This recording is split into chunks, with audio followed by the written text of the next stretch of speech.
Bismillahirrahmanirrahim. Assalamualaikum warahmatullahi wabarakatuh. Waalaikumsalam.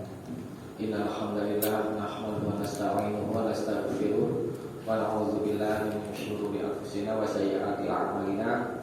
May yahdihillahu fala mudilla lahu wa may yudlil fala hadiya lahu. Asyhadu an la ilaha illallah wahdahu la syarika lahu wa asyhadu anna Muhammadan abduhu wa rasuluh. Amma ba'd. Allahumma shalli ala Muhammad wa ala ali Muhammad. Gak ada di situ baca syarahnya di sini. Jadi pelajaran kita masih tentang bab beriman kepada Allah. Yang lalu sudah kita pelajari beriman kepada Allah, yakni beriman kepada wujud Allah yang pertama. Dan beriman kepada rububiyahnya.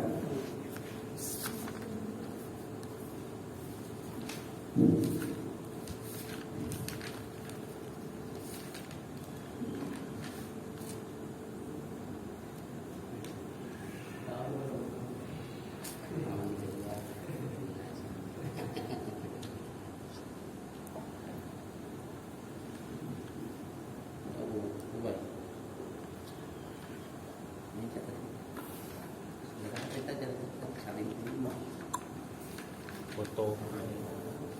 Ya.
Yang kedua, beriman kepada rububiyahnya. Rububiyah itu asal katanya Rabb, penisbatan kepada Rabb. Nah, beriman kepada rububiyahnya yaitu bahwa hanya Allah sajalah Rabb, la syarikalah, tidak ada sekutu baginya, wala ma'in, dan tidak ada pula yang menolong selain Allah. Rabb ada yang bermakna Rabbi, ada yang bermakna Malik, ada yang bermakna Al-Mutasarrif, dan lainnya. Rabb yang bermakna Murabbi, yakni artinya mendidik. Rabb itu mendidik, ya, Murabbi mendidik. Allah mendidik alam semesta secara teratur. Nah, dalam hal ini kita mesti yakini bahwa Allah saja yang bisa mendidik alam ini. Tidak ada yang mendidik alam ini selain Allah. Jadi beriman dengan rububiyahnya, yakni kita meyakini bahwa Allah Maha Pencipta. Kemudian Allah Maha menguasai. Tidak ada pencipta selainnya, dan tidak ada yang menguasai alam ini selainnya, dan tidak ada yang memerintah selainnya. Jadi pokok dari beriman kepada rububiyah Allah adalah Pertama, kita mesti mengenal al-ma'rifah, mengenal siapa Allah. Pelajaran iman kepada rububiyah mesti kenal siapa Allah. Tadi contohnya apa ya? Allah sebagai pencipta yang menciptakan alam. Kenal dulu sama Allah. Kemudian Allah sebagai apa ya? Pemberi rezeki misalnya.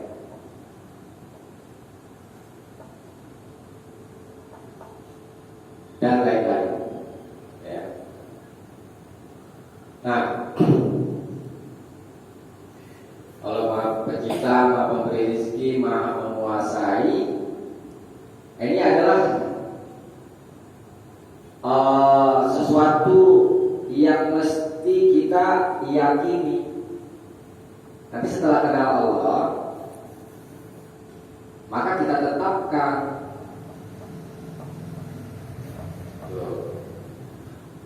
kita yakini bahwa di alam ini hanya Allah sajalah Sang Pencipta, yang Maha Pencipta.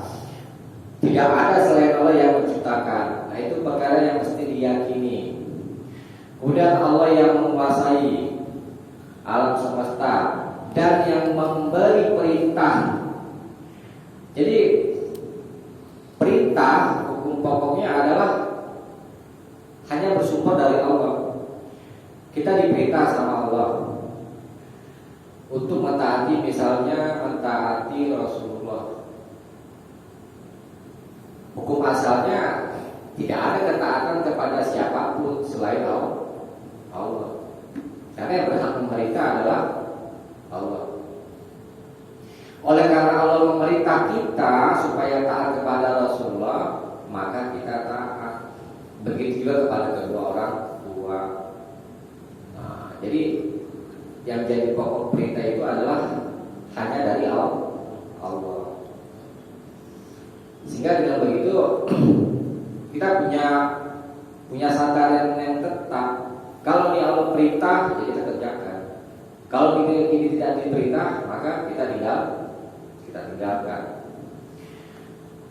Baik, kita lihat dalil dari pembahasan beriman kepada rububiyah Allah, yakni surat Al-A'raf ayat 54. Allah berfirman, "Ala lahul khalqu wal amru."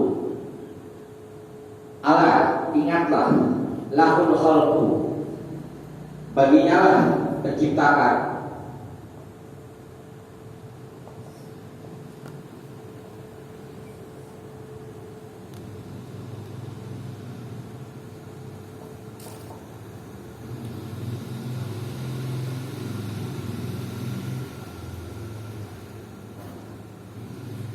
Ini surat Al-A'raf. Allah, ingatlah, lahul khalqu, baginya lah penciptaan, al-khalqu wal amru, dan perintah.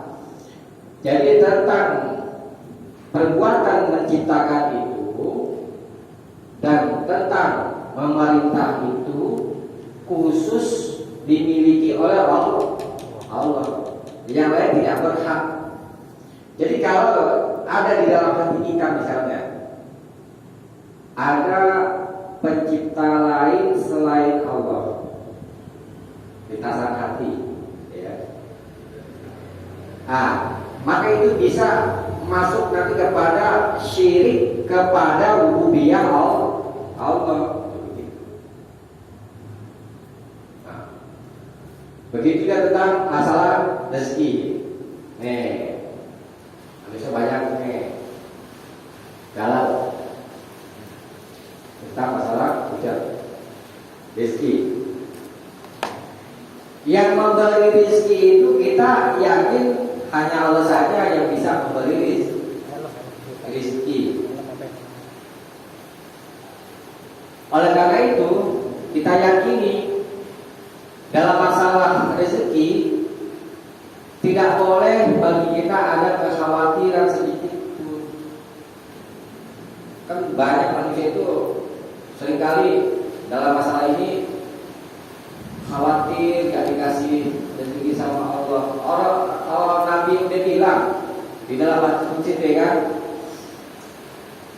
yang dicatat dari ketika ditiup ruh sampai mati, pertama apa itu? Ajal, ya. Kedua, rezeki. Kemudian Jodoh. apa? Jodoh. Hah? Bukan. Itu masuk rezeki. Tadi ada ajal, rezeki, terus perbuatan. Dia ini jadi orang yang bahagia dan jadi orang yang sengsara. Ini perkara yang sudah selesai. Rezeki itu sudah selesai. Ini perlu diyakini. Jadi kalau kita meyakini bahwa perkara rezeki ini sudah selesai, maka tidak perlu lagi oleh kita itu khawatir apa yang kita cemaskan. Kalau masih ada kecemasan tentang masalah rezeki, nah berarti iman kepada rububiyahnya masih belum bagus. Sama-sama. Ya perlu ditingkatkan lagi. Yang mimpi kita sama kita berusaha aja masalah rezeki udah ditentuin sama Allah. Ngapain lagi kita pusing-pusing?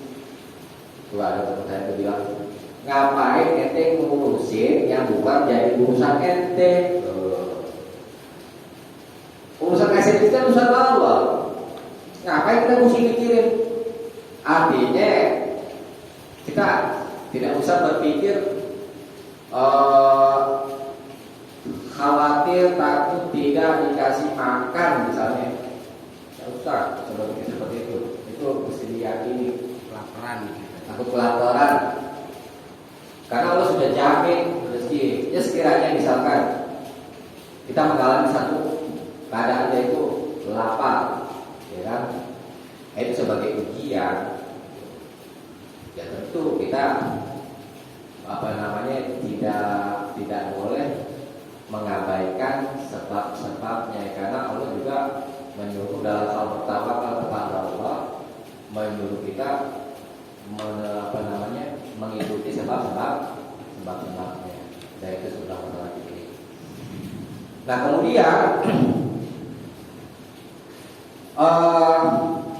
di surat Fatir Allah berfirman ayat 13, Zalikumullahu Rabbukum. Itulah Allah Rabbukum, Tuhan kamu, Rabb kamu, lahul mulku, miliknya lah kerajaan. Walladzina tad'una min dunihi, dan orang-orang yang menyembah selainnya, ma yamlikuna min kitmir, ma yamlikuna, mereka tidak memiliki kekuasaan pun. Kita coba di surat Fatir ayat 13 itu kira apa mas? Jelas ya? Hah? Fatir. Surat Fatir ayat 13. Kitmir, kalau nggak salah tulis arti.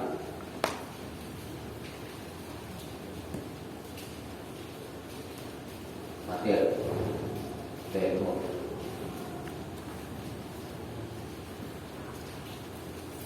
Ayat 13. Ayat 13. Coba nih. Dia memasukkan malam ke dalam siang, dan memasukkan siang ke dalam malam, dan menunjukkan matahari dan bulan, masing-masing berada menurut waktu yang ditentukan. Yang demikian itulah Allah Tuhanmu, miliknya lah segala kerajaan, dan orang-orang yang kamu seru selain Allah tidak diminta apa-apa walaupun sedikit sebuah. Itu tadi. Nah, jadi kerajaan adalah milik Allah, kerajaan langit dan bumi. Tidak ada satupun dari alam naruh saham dalam hal penciptaan. Tidak ada sedikit pun, walaupun sebesar kulit ari, tidak ada. Itu karena Allah saja yang memiliki kerajaan langit dan bumi, dan itu mesti diyakini.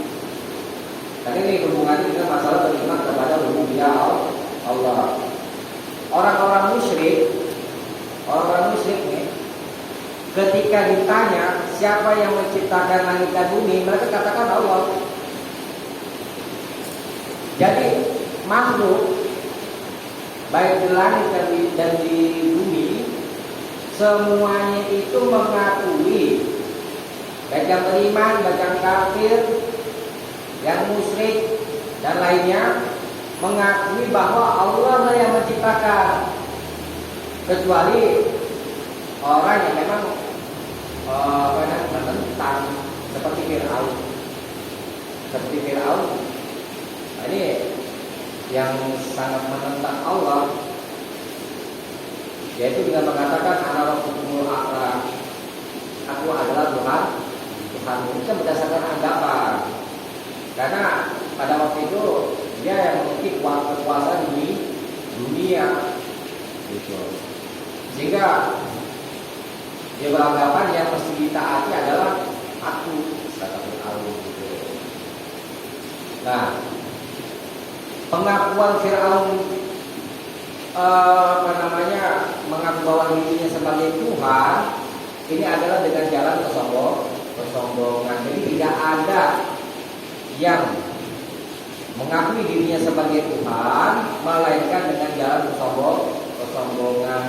Coba lihat di surat ini, surat tentang mereka ketika dikatakan siapa yang menciptakan langit dan bumi, misalnya mereka berkata Allah. Ini coba buka surat Az-Zukhruf ayat 9. Az-Zukhruf ayat 9.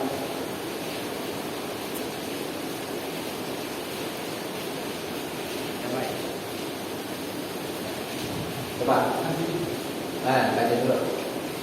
Alhamdulillah minasyaitonir rajim. La in sa'altahum man khalaqas samawati wal ardh la yaquluna khalaqahunal azizul alim.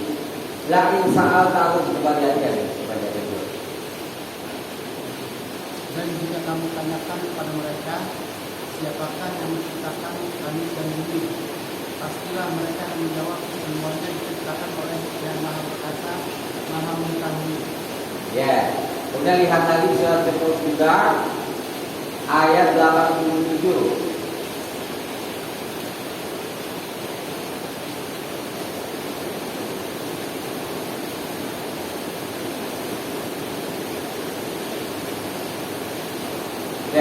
Coba dibaca.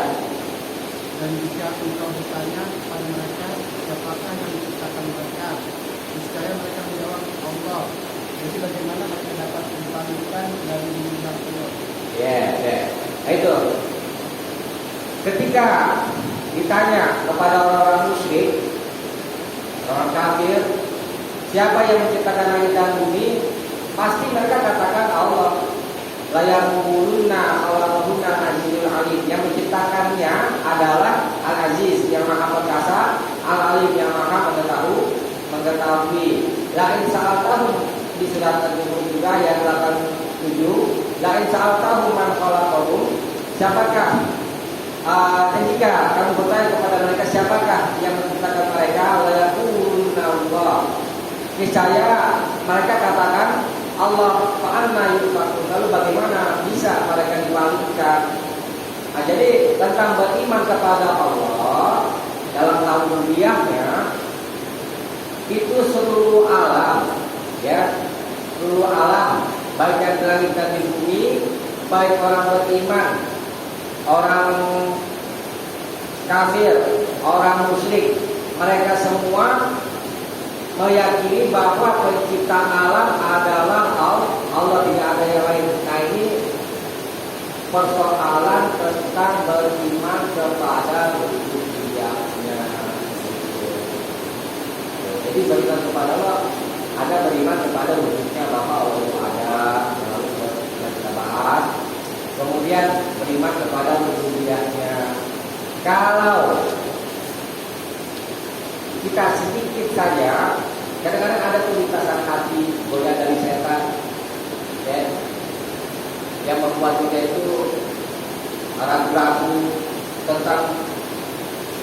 Allah, terus tetap ada ini Allah tahan. Itu godaan setan.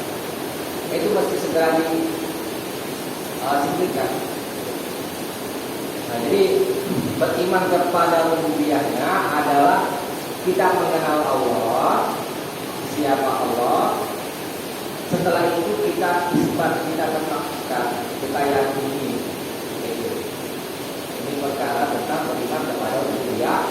Rububiyahnya seperti yang saya sudah sampaikan, Allah adalah Maha Pencipta, Allah Maha Pemberi dan lain-lainnya. Maka itu kita yakini. Karena itu bertauhid kepada rububiyah Allah. Nah, yang ketiga, beriman kepada uluhiyahnya.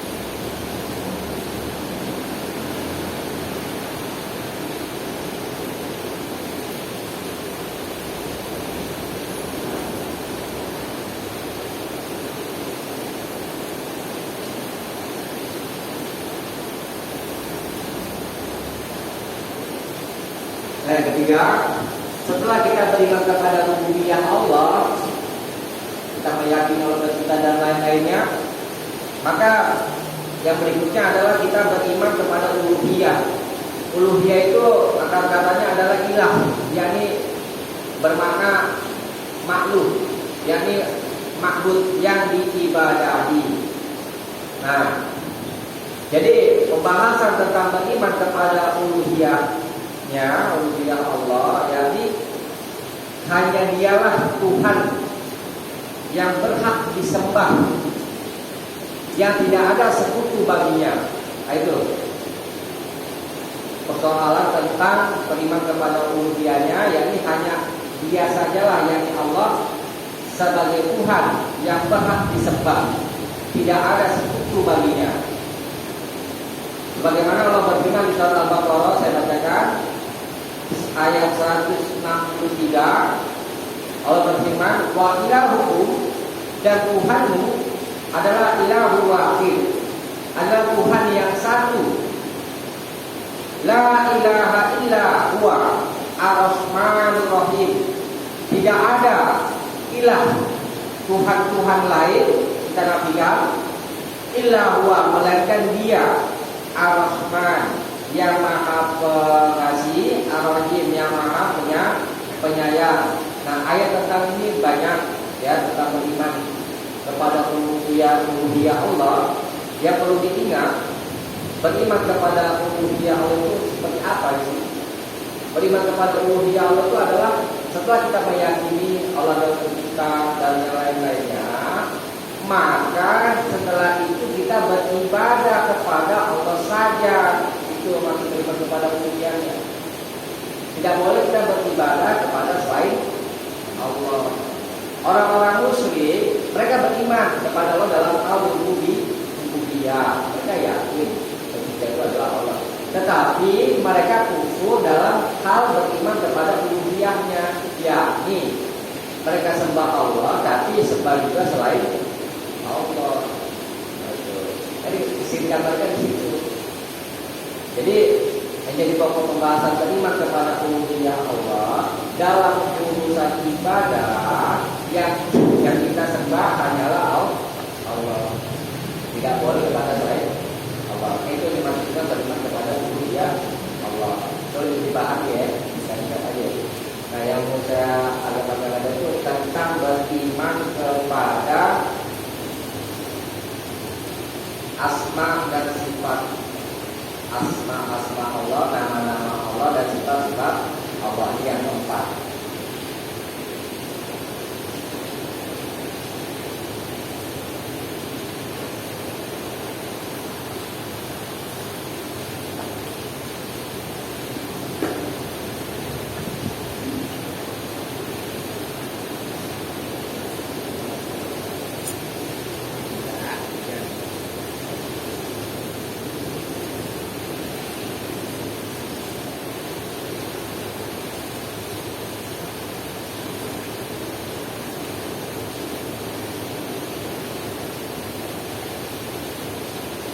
kepada nama-nama Allah dan beriman kepada sifat-sifat Allah.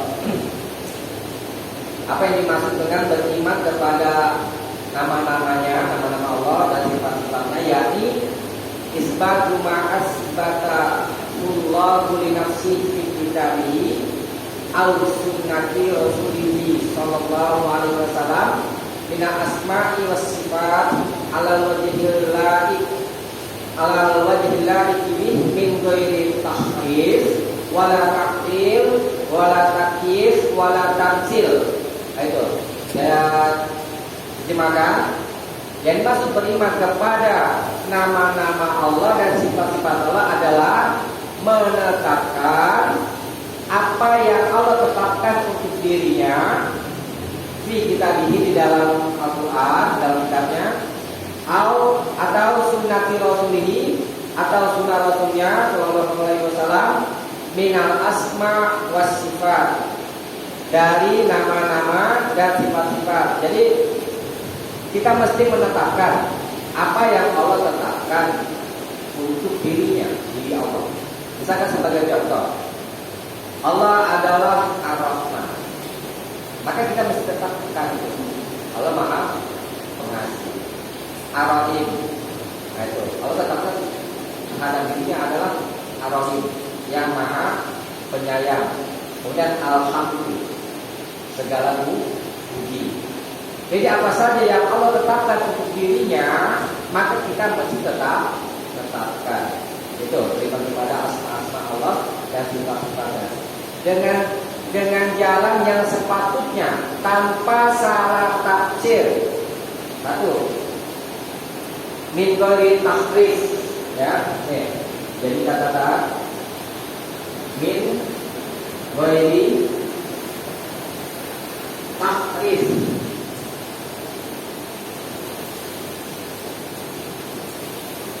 Min ghairi tahrif wala ta'til.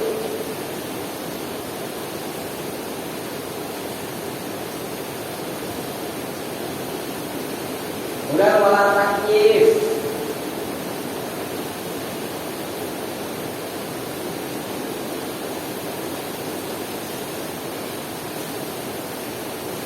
Kemudian wala tamsil.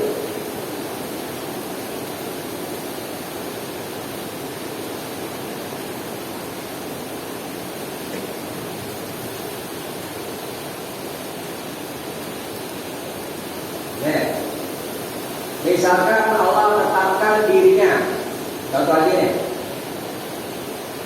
karena itu di surah itu Al-Mulk, Allah berfirman, Tabarakalladzī biyadihil mulku, Tabaraka, Maha Suci Dia, biyadihil mulku. Ini contoh, Tabaraka.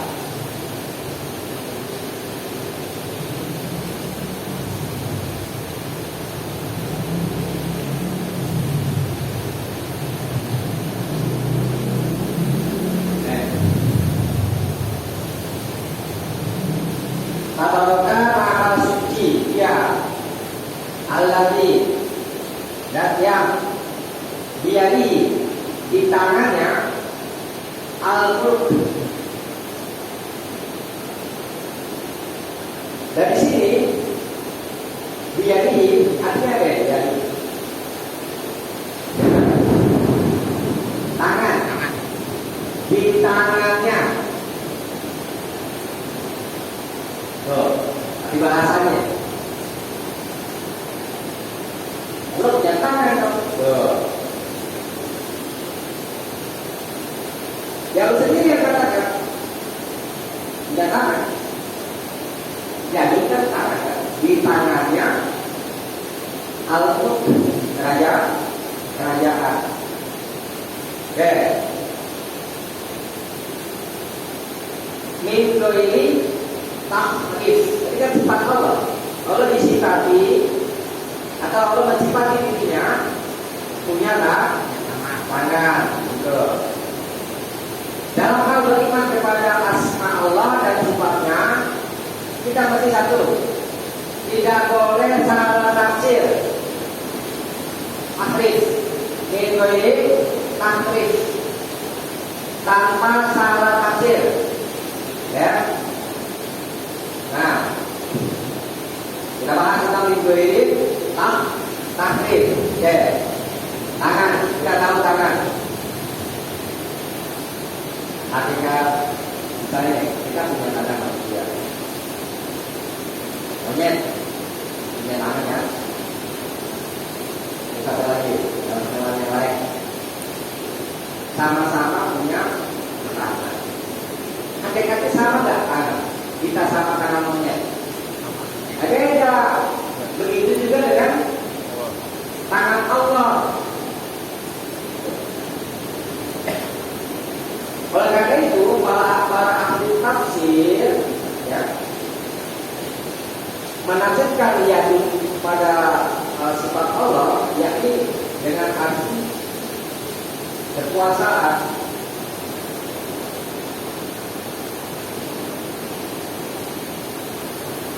Kekuasaan. Ini tafsiran namanya. Sekalipun begitu, kalau sepatunya memiliki tangan, hakikatnya tangan kita dengan tangan Allah itu tidak sama. Kemudian wala takhil, dan tidak boleh meniadakan tanpa meniadakan. Ada ini. Jadi ada golongan mu'attilah namanya.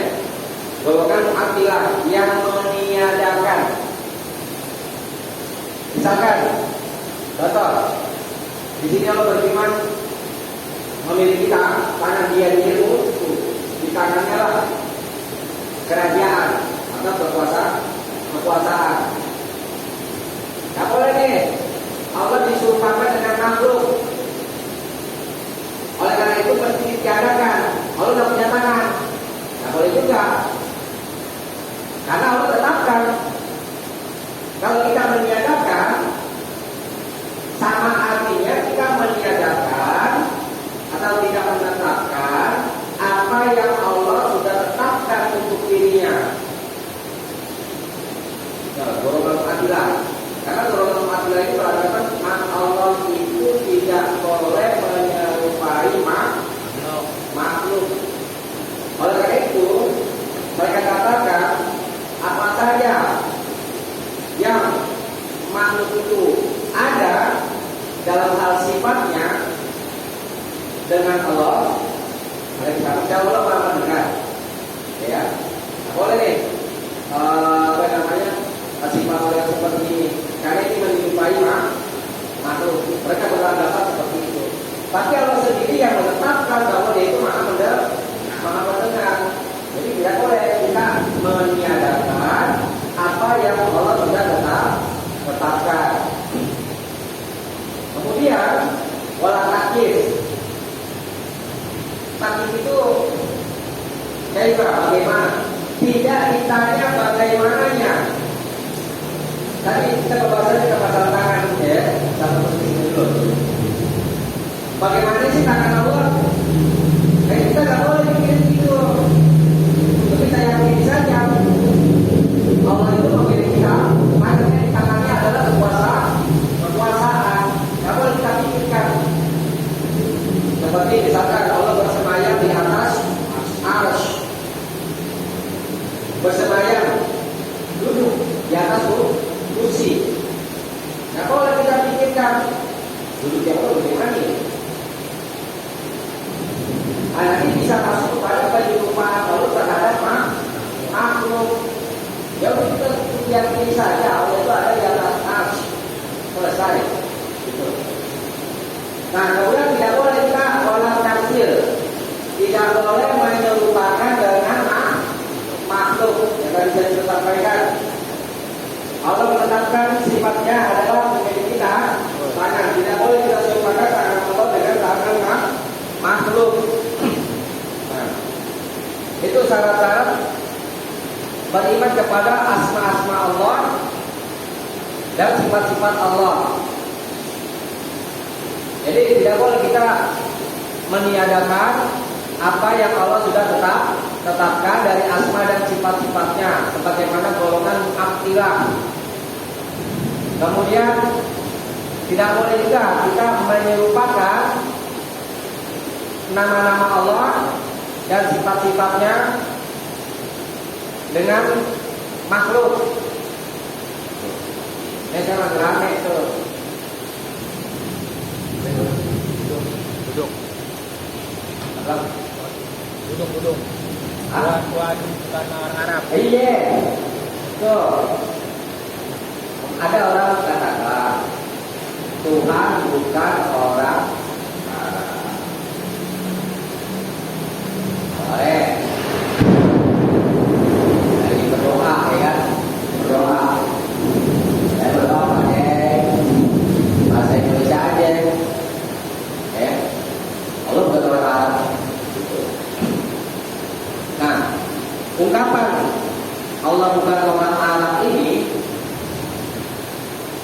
itu sama artinya menyerupakan Allah dengan makhluk. Orang Arab makhluk kan? Nah, itu. Sepeda tahu biasa-biasa aja. Ya, cukup aja. Itu sebenarnya dikatakan saya sudah itu. Terhadapnya habis. Bahan ya. Benar. Laisa kamitslihi syai'. Tidak ada yang sepertinya seperti sesuatu pun. Nah, itu yang tadi itu ungkapan orang bukan orang Arab itu sama dengan tamsil. Ya kan? Menyerupakan sama dengan tasbih. Menyerupakan Allah dengan makhluk. Jadi kata-kata orang Arab itu menunjukkan ada yang dinamakan jism, ya. Jasad. Orang Arab punya jasad. Nah, jadi itu penyerupaannya di situ. Orang Arab itu berusaha untuk menggambarkan bahwa Allah itu adalah bukan orang Arab. Jadi dengan orang dengan urusan tasabbi menyerupakan Allah dengan manusia dalam hal itu masuk ke dalam kesyirikan, yakni kesyirikan beriman kepada asma dan sifatnya. Karena gitu. Seperti kan kita tidak boleh menyumpahkan kan, tapi disumpahkan.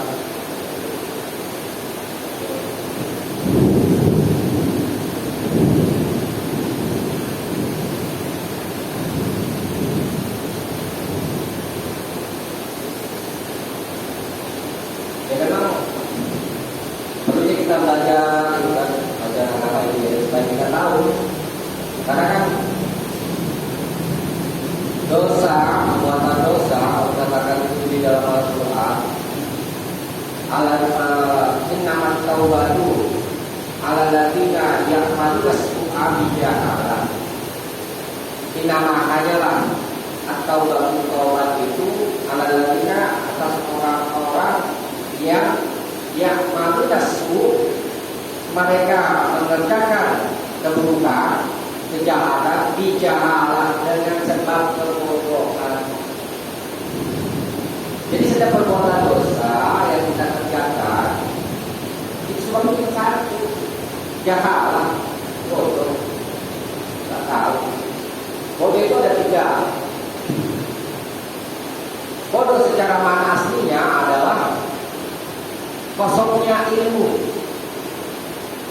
Jadi bahasa kita saya nggak tahu. Nggak tahu ini itu bodoh. Yang pertama. Yang kedua, bodoh bisa ditujukan kepada meyakini sesuatu, menyelisihi yang semestinya. Yang kedua, meyakini sesuatu, menyelisihi yang semestinya. Contohnya itu gampangnya gini, dan aja Satu tambah satu berapa? Dua kan? Orang itu yakin tiga. Tuh. Enggak tiga. Tuh. Itu saudara. Kemudian yang ketiga dikategorikan bodoh juga mengerjakan sesuatu yang semestinya tidak dia kerjakan, baik dengan keyakinan yang benar atau dengan keyakinan yang salah. Yang ketiga, seperti apa ya? Meninggalkan sholat. Meninggalkan sholat itu satu perbuatan yang semestinya kita tinggalkan. Artinya kita sholat. Jadi seseorang yang melakukan perbuatan, melakukan perbuatan yang semestinya tidak dia kerjakan, kemudian dia kerjakan, maka itu termasuk orang bodoh. Dan itu banyak, itu kata Firaun, kan? Dia berkata itu perbuatan, kan? Berkata bahwa artinya adalah Tuhan, yang itu semestinya tidak dia kerjakan. Dalam hal ini Firaun dikatakan termasuk orang bodoh. Kemudian yang kedua tadi meyakini sesuatu yang menyelisihi yang semestinya. Jadi keyakinan itu baru datang, baru tetap kalau kita punya ilmu. Gak bisa kita meyakini sesuatu tanpa ilmu. Nanti bisa jadi salah sasaran. Itu sebab kebodohan. Jadi kalau kita nggak tahu, dengarkan. Bukan bilang kita bisa lulus, kasih aja yang bisa jadi bagiannya. Jadi itu, Nah, jadi kembali lagi kepada tentang beriman kepada Allah dengan asma dan sifatnya, yakni kita mesti menetapkan apa yang Allah tetapkan untuk dirinya, baik di dalam Al-Quran atau Sunnah Rasulullah SAW.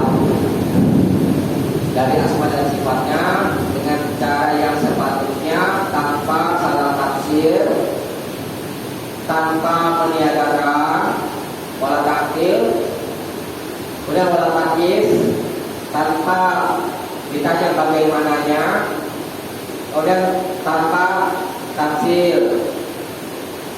Coba dibuka surat Al-A'raf ayat 180.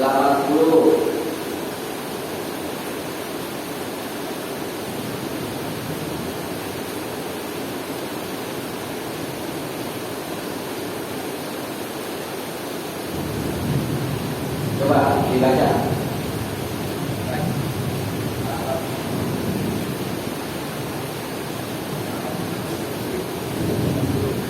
Dan Allah memiliki Asmaul Husna, nama-nama yang terbaik. Maka bermohonlah padanya dengan menyebut Asmaul Husna itu dan mengucapkan orang-orang yang mengartikan nama-namanya. Mereka telah akan mendapatkan balasan terhadap apa yang telah mereka kerjakan. Walillahil asmaul husna.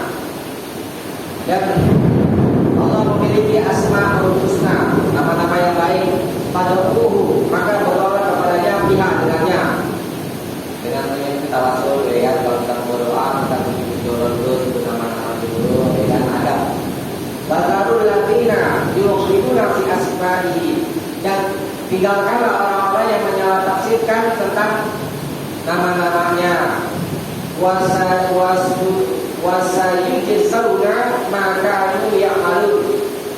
Mereka akan dibalas apa yang mereka kerjakan. Nah, seperti misalnya begini. Jadi kembali lagi ke masalah Allah itu maha mendengar, as-sami. Kemudian Allah maha melihat, al-basir. Mendengar dan melihat, manusia pahami bahwa yang namanya mendengar itu adalah dengan alat telinga, melihat jadi dengan mata. Sehingga mereka katakan, berarti Allah punya telinga dan punya mata, begitu. Tapi kan kita sudah bahas hakikat Allah memiliki pendengaran dan penglihatan, itu tidak sama dengan pendengaran dan penglihatan makhluk. Nah, dalam hal ini yang dipahami adalah asal maknanya. Asal makna dari Allah Maha Mendengar, yaitu Allah itu bisa menjangkau suara, bisa mengetahui orang bersuara itu. Kemudian Allah bisa menjangkau apa yang dilakukan oleh hamba, yakni dengan ilmunya. Tidak boleh kita bayangkan berarti punya telinga, kemudian Allah punya mata, dan nanti bisa masuk kepada kesyirikan dalam hal terhadap asma dan sifat Allah. Jangan salah tafsir. Jadi kita simpulkan tentang beriman kepada Allah, pertama yakni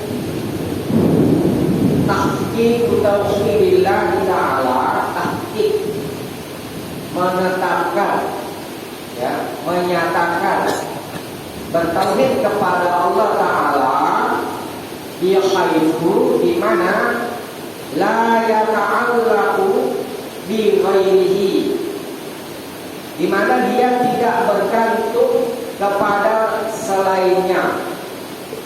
Rojaan baik tentang harapan, wala khaufan, dan tidak pula tentang rasa takut, wala yu'badu ghairu, dan selainnya itu tidak disembah. Ini kesimpulan tentang beriman kepada Allah, yaitu kita menetapkan kita mesti tauhid kepada Allah dengan tidak bergantung kepada selain Allah.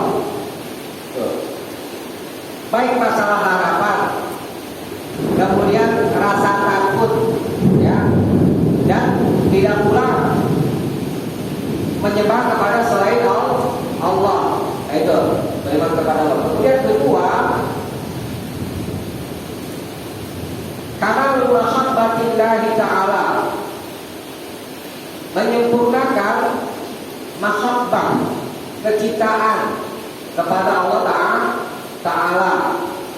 Udah watak ini, dan menyempurnakan dalam hal mengagungkan Allah bi muqtada asma'ihil husna, dengan tuntutan dari nama-namanya al-husna yang baik, wa sifatihil ulia, dan sifat-sifatnya yang maha tinggi.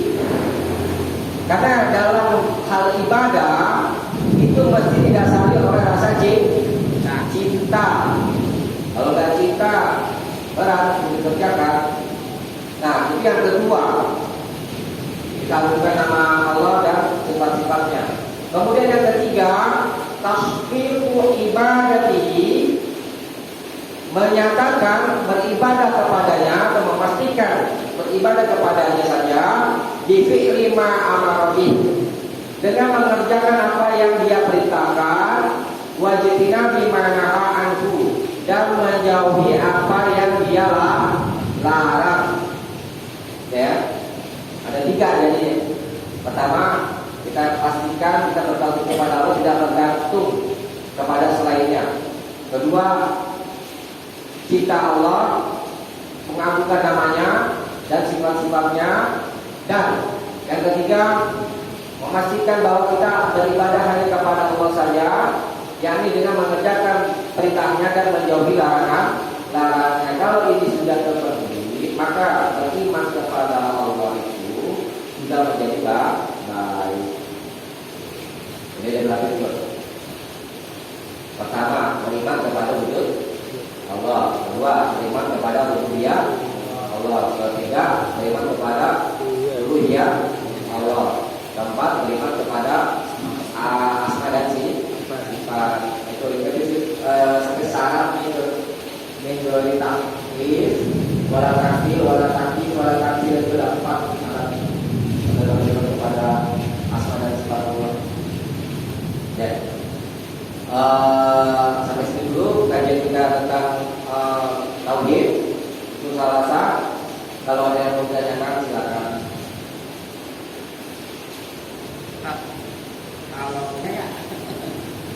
Saya kita sebutkan